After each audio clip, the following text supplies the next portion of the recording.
m'appelle Issa Abdou-Salami, je suis sociologue, je suis enseignant dans le secondaire, j'ai enseigné aux Comores et en France dans l'enseignement secondaire. Je suis actuellement commissaire chargé de la diaspora au ministère des Affaires étrangères et de la coopération internationale.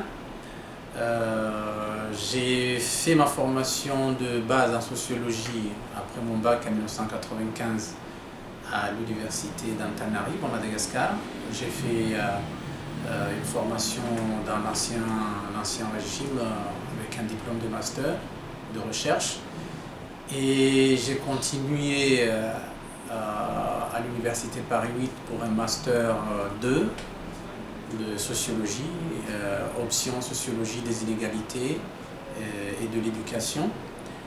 Et j'ai fini cette formation avec une thèse de doctorat en sociologie des migrations à l'université d'Aix-Marseille sous la direction de Madame Sylvie Mazella.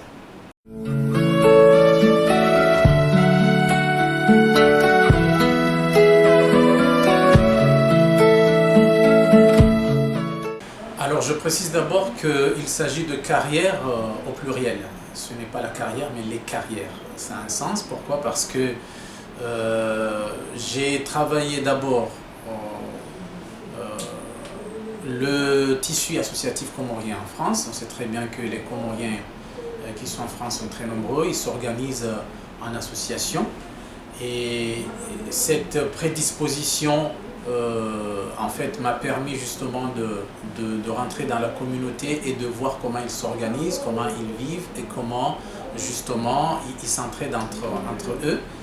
Et donc j'ai étudié d'abord le milieu associatif de par son organisation, sa structuration, ses projets, ses réalisations.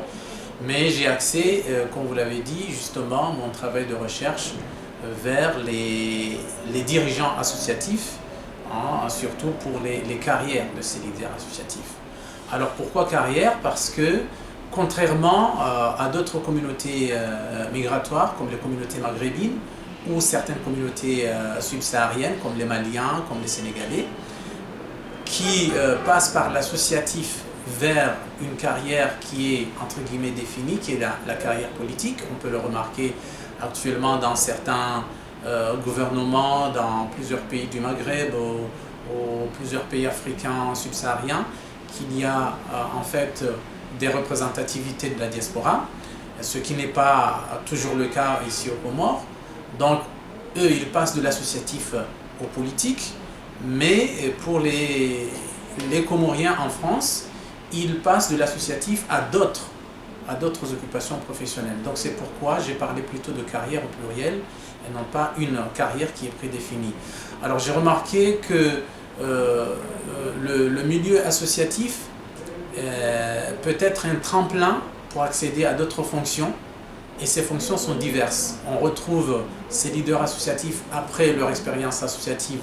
On le retrouve dans le domaine du social par exemple, on le retrouve dans le domaine de la culture, du sport, de l'art, de la littérature, de la religion, de l'économie et rarement dans le politique. Donc c'est pourquoi justement j'ai essayé de voir comment se construisent des carrières de leaders associatifs et après l'expérience associative, que deviennent ces leaders associatifs, qu'est-ce qu'ils font après justement leur implication dans le milieu associatif comorien en France.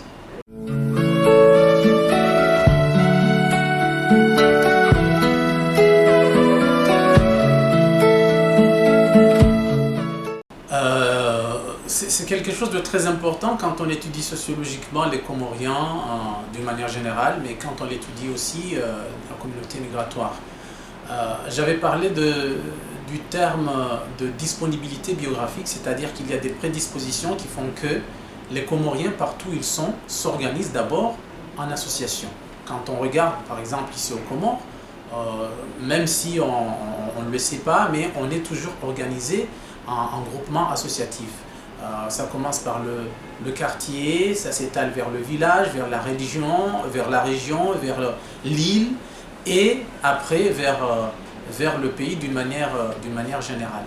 Alors, ces prédispositions se sont transposées dans le contexte migratoire, ce qui fait d'abord qu'il faudra remarquer que les associations comoriennes en France sont très très nombreuses. Certaines recherches parlent de mosaïque associative ou toile d'araignée associative, parce que ces associations sont très nombreuses.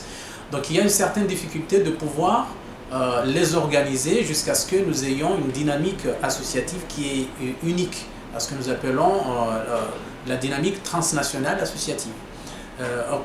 C'est un milieu qui est vraiment atypique par rapport à d'autres milieux associatifs.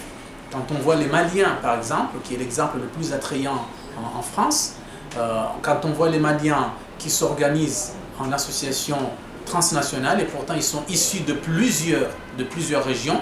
On peut retrouver une grande association de la région de Caille, par exemple, mais qui investit dans le pays d'une manière générale. Ce n'est pas le cas pour les Comoriens.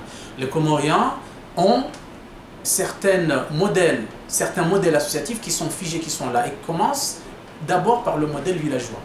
Et ce modèle villageois ne permet pas justement d'avoir un certain regroupement national, parce que ce que nous appelons aujourd'hui le fantasme des origines, qui est aussi mélangé avec l'insularité des Comoriens, ne permet pas justement un certain regroupement associatif transnational qui réalise des projets nationaux, qui réalise des activités au niveau global du pays. Donc, vous avez parlé justement de la Diascom, qui est la diaspora comorienne de Marseille, qui, je dirais, qui a fait long feu parce que actuellement elle n'existe pas. Il y a aussi la FECOM, la Fédération comorienne de Marseille, qui a existé, mais actuellement elle n'existe pas. On voit actuellement en France, à Marseille, à Paris, à Lyon, dans toutes les régions, dans toutes les villes où il y a des Comoriens, il y a des tentatives d'organisation associatives nationales. Mais ce sont toujours des expériences qui sont vaines. Ce sont des expériences qui n'aboutissent pas. Pourquoi? Parce que justement, c'est ce que j'avais dit au début, le fantasme des origines. On appartient d'abord à sa famille, puis après à son quartier et à son village, avant d'être comorien. Donc c'est une certaine difficulté qui est là, qui fait que la vie des Comoriens en France est tout à fait difficile de s'organiser en milieu associatif. Jusqu'à maintenant, il n'y a pas une certaine représentativité, il n'y a pas des interlocuteurs qui sont connus, qui sont officiellement reconnus par les Comoriens en France, et les Comoriens qui restent également au pays et qui peuvent justement représenter la voix de la diaspora.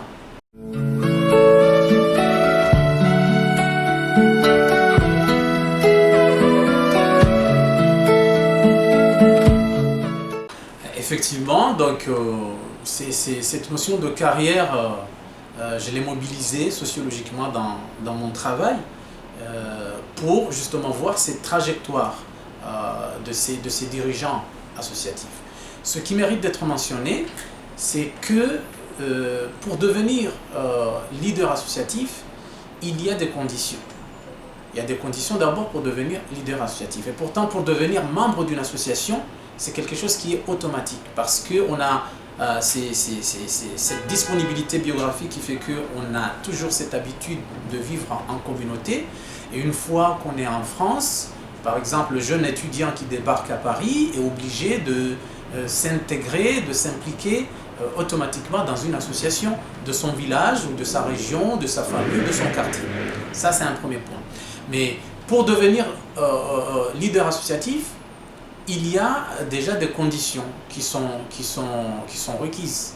D'abord, il faut qu'on soit reconnu par la communauté. Et pour être reconnu par la communauté, il faut avoir un profil. Et ce profil est d'abord social. C'est un profil qui est social avant qu'il soit un capital humain, un capital culturel plutôt. Ce n'est pas parce qu'on a fait une formation, on est instruit, on est diplômé, qu'on peut facilement devenir un leader associatif, mais il y a un capital social. On doit être issu d'une famille respectable qui fait office d'autorité. Premièrement, on doit être soutenu par la communauté, donc on doit avoir des alliés, voilà. Et après, la formation, et après l'âge, et après, ce sont des variables qui peuvent rentrer. Bon, qu'en est-il actuellement et qui sont les nouveaux dirigeants associatifs? Bon, bien sûr, quand on dit nouveaux dirigeants associatifs, donc on a déjà les anciens. Les anciens dirigeants associatifs, c'était d'abord les notables. Ce sont eux qui ont en fait créé ces associations et qui les ont dirigées jusqu'à maintenant. Mais à partir de la fin des années 90, début des années 2000, il y a eu un certain changement. Pourquoi? Parce que la communauté se renouvelle, il y a une forte représentativité de jeunes, d'étudiants, et eux, ils prennent les rênes de ces associations-là, même s'ils sont toujours contrôlés par les aînés, par les adultes, mais ce sont eux justement qui gèrent ces associations-là et qui se sont imposés.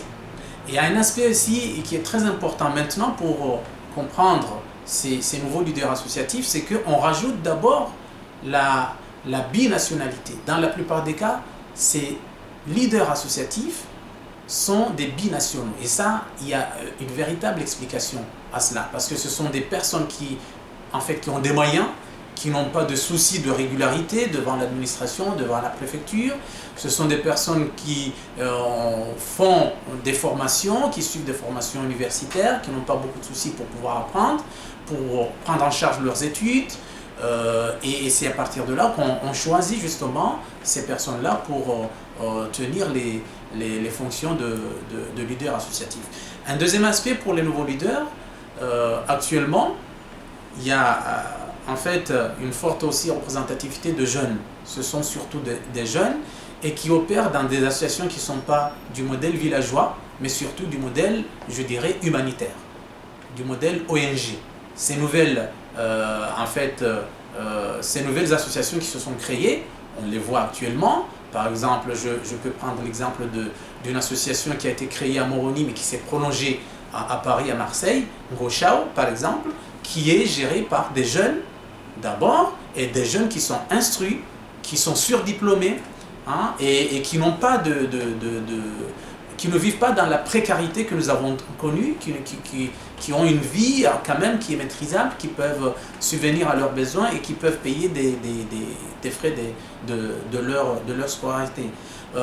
Ces associations émergent justement à partir d'événements. Il faut qu'il y ait des événements pour créer ces associations-là.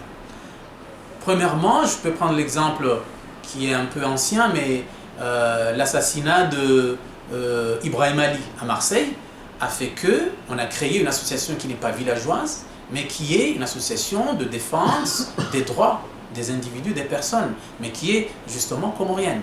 Et c'est à partir de là qu'on a créé l'association Shabab, par exemple. On a créé aussi un magazine, Comor Mag, et qui a été géré par des jeunes étudiants, des intellectuels, parmi lesquels on connaît des écrivains, des linguistes, des chercheurs, des scientifiques. Donc ces événements-là ont permis de créer ces associations à la fois humanitaires et caritatives. Autre événement qu'on peut aussi prendre le cas, les récentes inondations je pense en 2014, ici, qui ont dévasté toute l'île, a permis également de mettre en place des associations d'entraide qui ont envoyé du matériel et qui se sont même déplacés pour venir en fait assister à ces populations qui étaient sinistrées par l'inondation. On a vu aussi des associations, beaucoup d'associations qui ont été créées à partir du crash de la Yéménia. Ce sont aussi des associations qui sont en fait gérées par des jeunes intellectuels qui sont diplômés, qui ont des moyens et qui peuvent se déplacer facilement et qui ont créé ces associations-là avec l'appui justement des aînés, mais c'est eux. Bon, on voit actuellement d'autres associations qui ont été créées récemment avec l'événement de Kenneth, le cyclone Kenneth. Donc ce sont toujours des événements qui en fait qui touchent la population et qui permettent justement à ces jeunes-là de créer des associations. Il n'y a pas que des effets négatifs, il n'y a pas que des mauvais souvenirs, mais il y a aussi des bons souvenirs. On a actuellement créé beaucoup d'associations avec l'engouement des Solacantes, qui a été créé partout en France, à Paris, à Marseille, à Lyon. Il y a une association de soutien Et dans ces associations-là, justement, c'est là où je veux en venir. On voit dans l'équipe nationale de Selakant, c'est une association qui est en grande majorité gérée par des dirigeants qui sont issus du milieu associatif. Je vais prendre l'exemple de Benamir Saadi, qui était le premier manager de Selakant, mais c'est lui-là qui a créé le magazine Comor Max, c'est lui qui a créé l'association Shabab, c'est celui qui, jusqu'à maintenant, dans le milieu associatif, dans la société civile. Donc ces nouveaux leaders associatifs, je dirais, en un mot, ce sont des jeunes, hommes et femmes. C'est nouveau aussi, parce que le féminisme dans l'associatif comorien, c'est récent. Donc ce sont aussi des jeunes hommes et femmes qui sont surdiplômés. Le niveau inférieur de ces dirigeants-là, c'est le bac plus 4. Mais ce sont en fait, des jeunes qui ont fait des formations poussées universitaires, des masters, des doctorats, des diplômes d'ingénieurs et qui sont en fait actifs dans le milieu professionnel. La moyenne d'âge plutôt, on dirait, c'est entre 30 et 40 ans. Donc il n'y a pas des notables, il n'y a pas des anciens, mais ce sont des jeunes qui explorent le milieu associatif actuellement. Voilà, c'est ce que je peux dire par rapport à ce qu'on peut appeler, entre guillemets, des nouveaux leaders associatifs.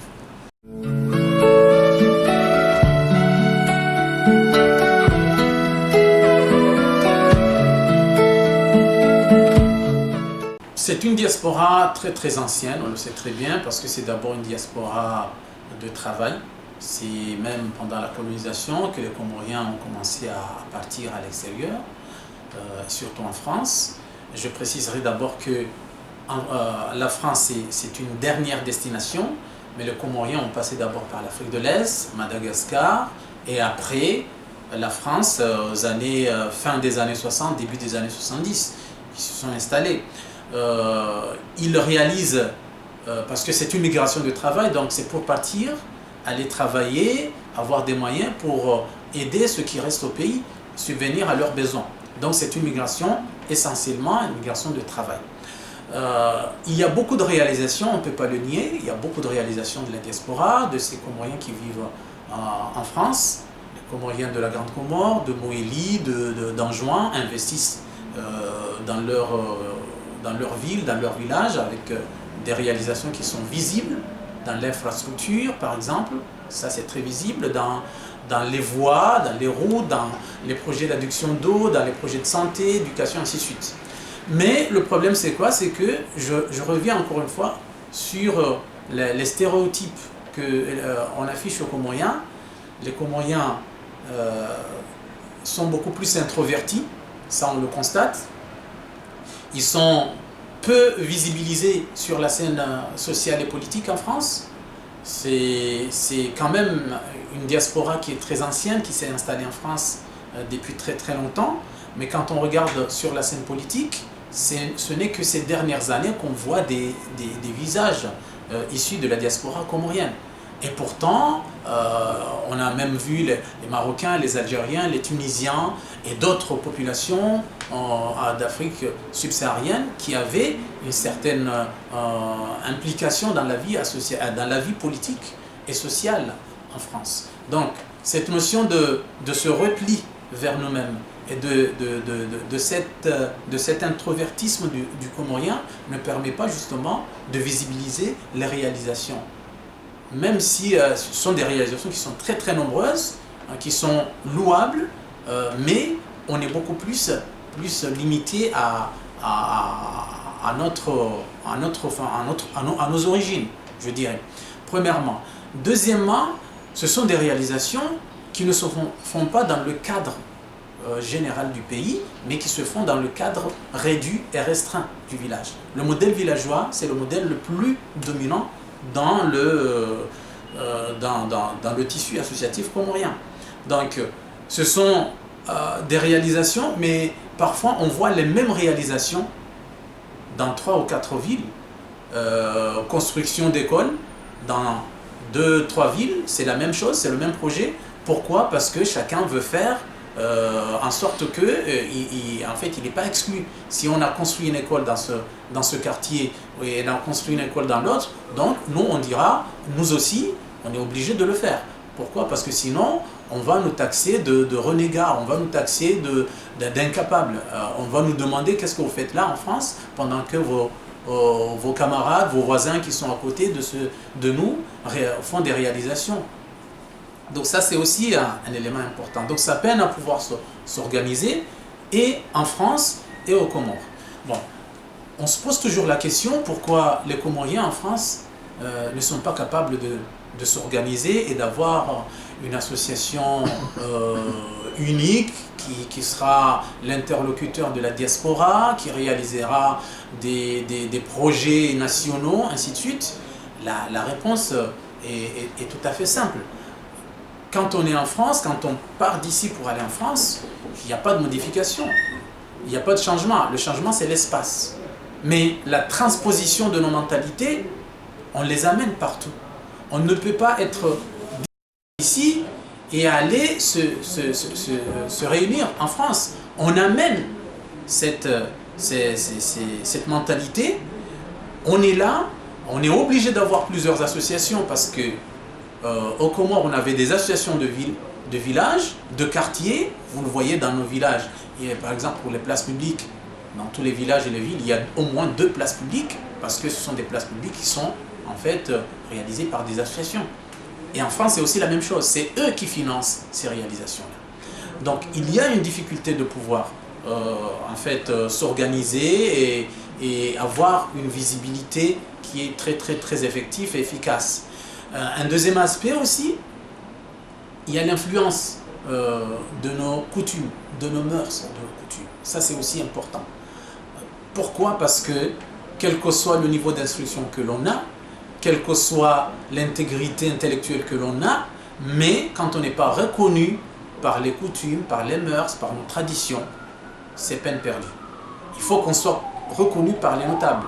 Il faut que ceux qui sont là, les notables, les aînés, qui sont reconnus par la société, vous reconnaissent également.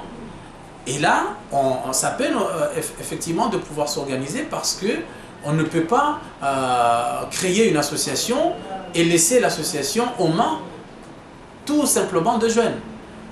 Dans mes travaux de recherche, je me souviens très bien quand je faisais les entretiens, parce que j'ai réalisé des portraits d'entretien, cette question revient. C'est notre association, c'est nous qui l'avons créée, c'est notre patrimoine, donc on ne peut pas la laisser. On est obligé de rester là. Même si on n'a pas les possibilités, les capacités de pouvoir la gérer et de pouvoir adapter les projets avec le contexte actuel, mais on est obligé d'être là, d'avoir un œil, d'avoir une mainmise, parce que c'est notre patrimoine à nous. Donc on ne peut pas, c'est pas facile de pouvoir s'organiser, et en France et aux Comores. On voit aussi ce qui se passe aux Comores. Il y a beaucoup d'associations qui font toujours la même chose, et c'est aussi la même chose qui se fait en France. Ces associations sont en fait très très très nombreuses.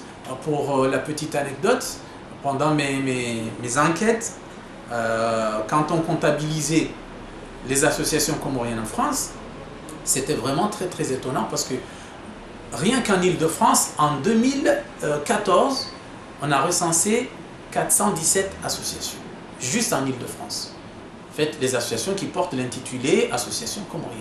Et quand on regarde ces associations-là, dans les statuts, dans les textes, on voit que ce sont des associations qui sont créées pour les mêmes objectifs, les mêmes choses. Les domaines d'intervention, c'est culture, éducation, santé, culture, éducation, santé. C'est pas pour rien parce que chaque village veut avoir son association, et dans chaque village, chacun veut être chef, et quand on est chef, on veut toujours ramener ses collaborateurs, ce qui fait que en fait, la toile d'araignée s'élargit, et on est obligé d'avoir voilà, cette mosaïque associative qui est difficile de pouvoir s'organiser. Parce que quand on adhère au Forum, le forum des associations issues de la diaspora en France, cette question est toujours posée. Vous avez beaucoup d'associations, vous aurez la possibilité d'avoir un financement conséquent, très important, très intéressant, quand vous avez peu d'associations ou une association qui parle au nom du pays. Mais on est obligé d'avoir ces associations-là. Bon, je ne dirais pas, personnellement, et ça n'engage que moi, je ne dirais pas que ces associations sont inefficaces. Ces associations sont efficaces parce que c'est en quelque sorte, pendant des années, c'était la perfusion de la société. C'était une perfusion qu'on administrait à la société parce qu'on a vécu des années derrière nous où en fait, vivre, c'était vraiment un combat pour avoir des moyens de subvenir aux besoins quotidiens, c'était vraiment un problème.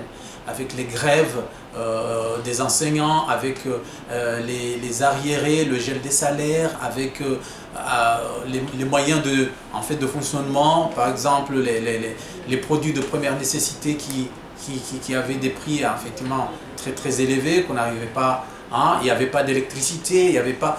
Mais et là, justement, la diaspora était le seul secours à cette communauté. Mais c'était quand même une certaine efficacité. Et c'est aussi efficace aujourd'hui, parce que ça accompagne aussi les actions du gouvernement en matière d'allègement de la vie sociale. Cette communauté accompagne. Mais le problème, c'est quoi? Le problème, c'est qu'il y a une difficulté de pouvoir s'organiser et de parler d'une même voix. C'est ça qui est un problème. Et surtout que maintenant, il y a une nouvelle donne qui apparaît, c'est l'émergence des associations issues de la diaspora insulaire des autres îles. On a une forte communauté enjoannaise, entre guillemets, en France, moyenne également, et qui font la même chose que les associations de la Grande Comore. Si on pense que les réalisations de la diaspora sont exclusivement en Grande Comore, ce n'est pas le cas maintenant. Il y a de fortes réalisations louables, efficaces, qui se font à Moélie, à Anjouan, et c'est également la diaspora. C'est en fait un chantier très important qui demande beaucoup plus de réflexion, de courage, de sacrifice pour pouvoir organiser la diaspora associative, à ce que cette diaspora soit unie, unifiée et qui parle d'une même voix pour tous les Comoriens qui sont à l'extérieur et qui sont en France. C'est ce que je pense.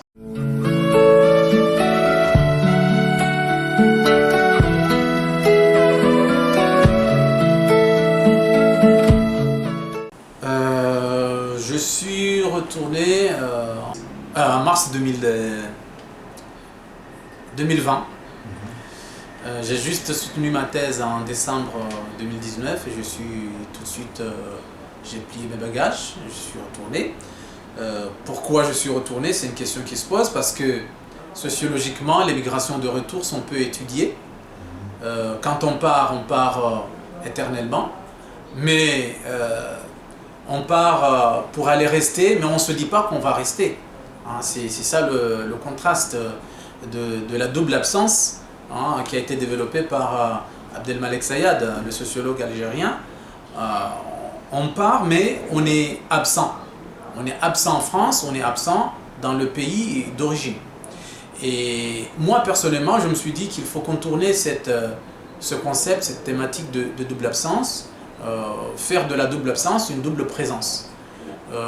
Retourner aux Comores, c'est un choix qui mérite d'être assumé, même si on aura des contraintes, même si on aura des obstacles de réintégration, mais retourner, moi je pense que ça valait la peine. Ça valait la peine après avoir fait des études, après avoir validé un diplôme de doctorat, après avoir fait une formation qui est très importante dans le développement du pays et qui n'est pas faite par beaucoup de Comoriens. Je pense que ça valait la peine de retourner voir ce qu'on peut faire pour le développement à la fois personnel mais pour le pays. Donc je me réjouis parce que je suis d'abord enseignant de carrière, j'ai une longue expérience d'enseignement, donc je peux enseigner, je peux retourner enseigner et moi ça ne me pose pas de problème. D'ailleurs en France j'étais aussi enseignant, donc je peux continuer à enseigner aux Comores, que ce soit dans le secondaire ou dans le supérieur, c'est ma profession, mais je peux aussi travailler dans des domaines qui demandent justement des apports sociologiques. Et les Comores, je dirais, c'est un terrain, c'est un laboratoire qui est encore vierge, inexploité sociologiquement. Là, je rebondis, par exemple, quand on regarde l'historiographie de l'immigration comorienne en France, quand on essaie de regarder ce qui a été publié, ce qui a fait l'objet de recherches sur les Comoriens en France, il y a peu de recherches qui se sont orientées vers la sociologie. Les recherches que nous avons actuellement, une foisonnante recherche scientifique, c'est d'abord en histoire, en géographie, en économie, en anthropologie, en psychologie, un tout petit peu en philosophie, en lettres, mais peu de recherches en sociologie.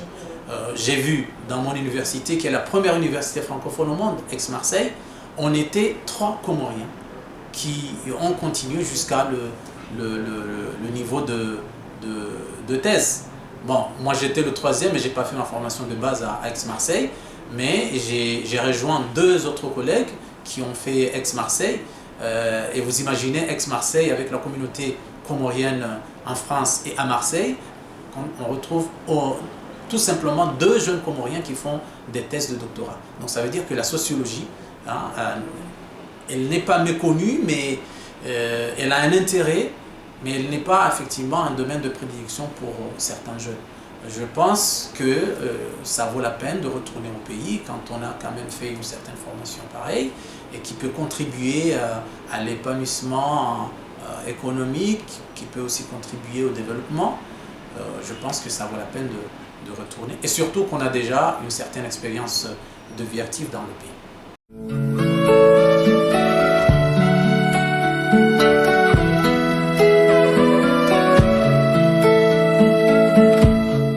Effectivement, ce n'est pas dans le secondaire. Bon, je connais un seul pays qui enseigne la sociologie dans le secondaire, c'est le Brésil. Je ne sais pas s'il y a un autre pays où on enseigne la sociologie dans le secondaire. Bon, en France, c'est les sciences économiques et sociales, donc c'est un tout petit peu de sociologie au lycée, un tout petit peu. Les besoins, vous dites besoins, mais les besoins ne sont pas exprimés. Je pense qu'il faut d'abord recenser les besoins, mais il faut aussi exprimer les besoins.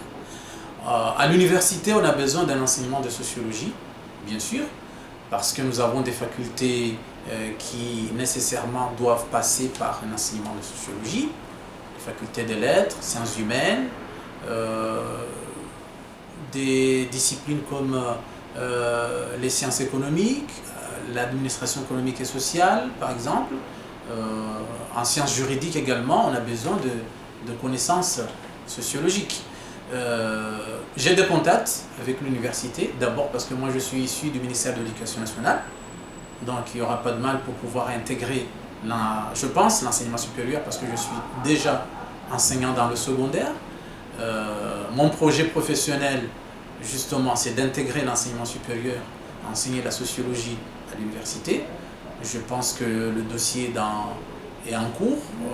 J'essaie de me battre comme tout le monde pour avoir une certaine place en tant qu'enseignant, chercheur à l'université, mais surtout en tant qu'enseignant de sociologie et voir dans l'avenir comment est-il possible de pouvoir mettre en place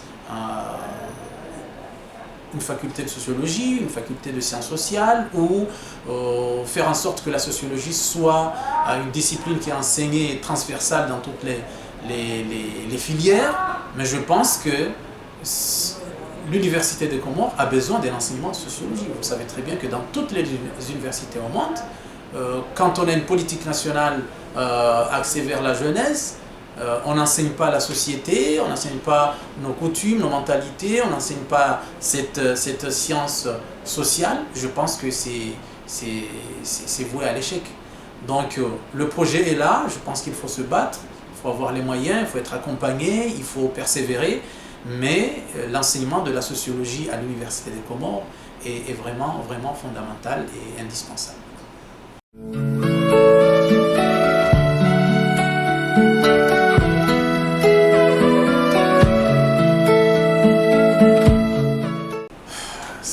C'est une question qui peut être répondue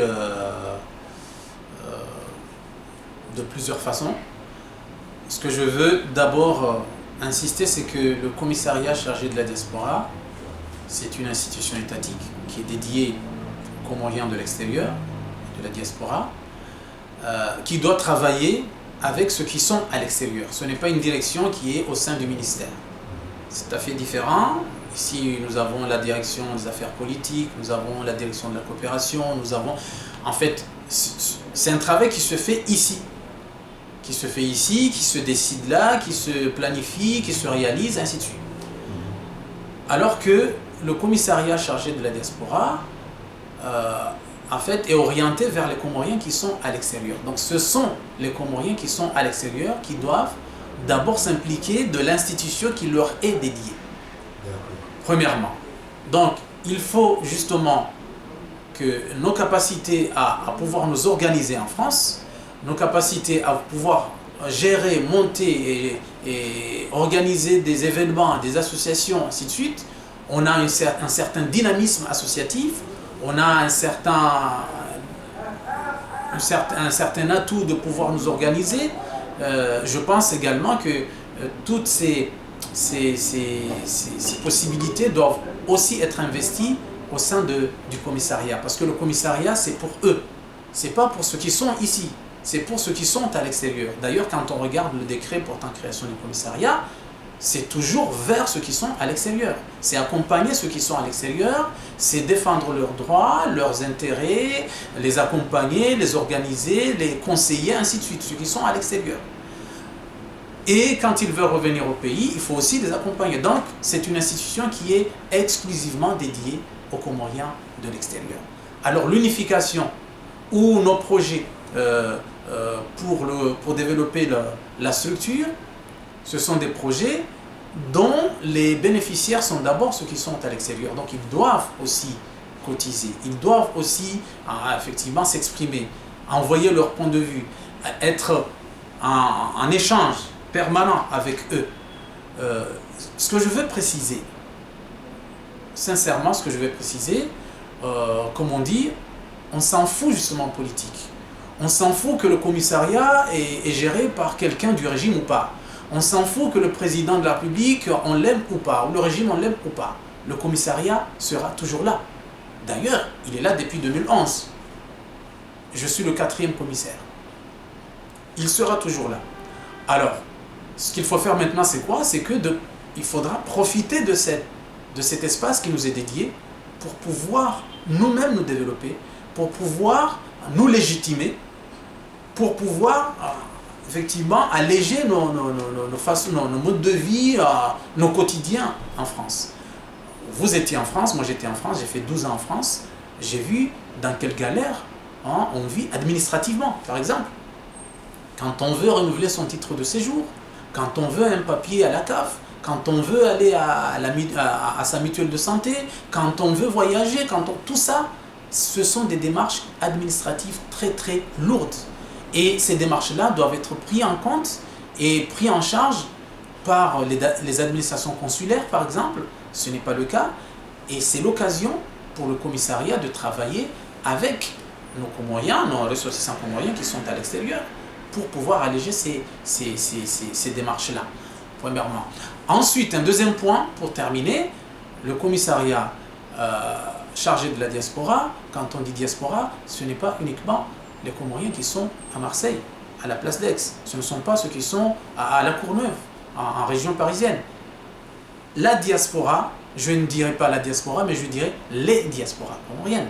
Parce que nous avons des Comoriens qui sont en France, des Comoriens qui sont en Afrique de l'Est, qui sont en Afrique du Nord, qui sont à côté de nous à Madagascar, qui sont à l'île de la Réunion, qui sont en Afrique de l'Est par exemple, avec de nouvelles découvertes de destinations pour les étudiants, en Ouganda, en Tanzanie, au Mozambique, au Kenya par exemple, où nous avons une forte communauté estudiantine.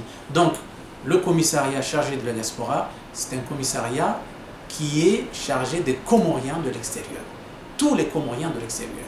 Donc nos premières préoccupations, c'est d'abord de recenser cette expertise. Nous avons une certaine expertise de la diaspora qui est ailleurs. Nous avons des scientifiques, nous avons des entrepreneurs, nous avons des économistes, nous avons des professeurs d'université, nous avons des médecins qui sont partout.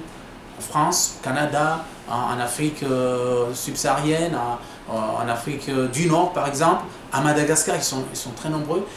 La priorité pour le commissariat, c'est d'abord de savoir qui sont ces Comoriens qui sont à l'extérieur, que font-ils et comment on peut justement les intégrer, les impliquer dans le développement du pays.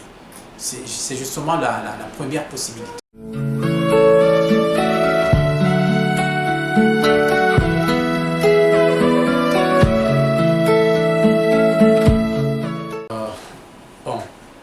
Nous avons des mentalités, je dirais, atypiques. On confond société civile et parti politique ici. D'abord, je pense que quand on parle de société civile, il faut bien définir c'est quoi. Qu'est-ce qu'on entend par société civile? Parce que même ceux qui gèrent ces associations issues de la société civile confondent politique et ce qui est civil et ce qui est politique. Et c'est une première hypothèse qui peut expliquer ce dysfonctionnement et cette difficulté de pouvoir s'organiser pour peser dans la vie sociale et justement politique, premièrement. Ensuite, il y a justement ces associations de la société civile qui ne sont pas stables. Je dirais, on crée des associations de la société civile qui peuvent exister 2 ou 3 jours et après elles disparaissent. Comme vous le dites, c'est à l'image de la diaspora, c'est à l'image des associations de la diaspora. Parce qu'en France, on peut créer une association. Pourquoi? Parce qu'on veut demander une subvention quelque part. Quand on l'a, l'association n'existe plus. Ou elle fusionne avec d'autres associations, ou elle disparaît directement. C'est la même chose pour la société civile. Ici au Comores, la société civile, il y a quelques associations qui sont là. Par exemple, pour la défense des droits de l'homme, c'est une commission nationale. Je pense qu'elle est là, elle existe jusqu'à maintenant parce qu'elle a l'appui du gouvernement. Elle a une certaine assise officielle. Mais d'autres associations issues de la société civile, elles existent, mais on n'est pas sûr qu'elles peuvent continuer à exister, premièrement. Deuxièmement, même s'il y a des règlements ici, mais les associations ne sont pas alignées juridiquement avec la loi du 1er juillet 1901 qui régit le statut des associations ici et en France également. Donc ce sont des associations qui se créent, mais les associations doivent effectivement remplir plusieurs conditions. Des fois on les remplit. Les associations doivent avoir un projet, un plan d'action pour leurs activités. Des fois on ne les fait pas. Et je pense que on crée les associations selon le contexte, selon l'ambiance qui se présente.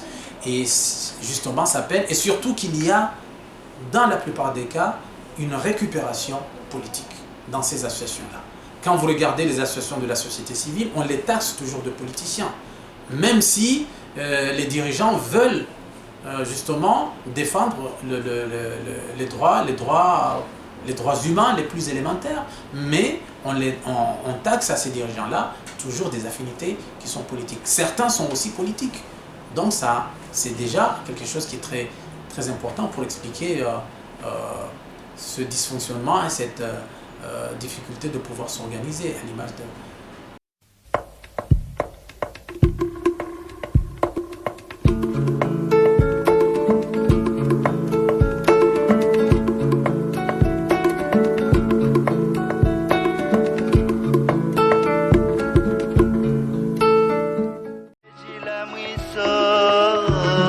Kawandani kamwamba kweli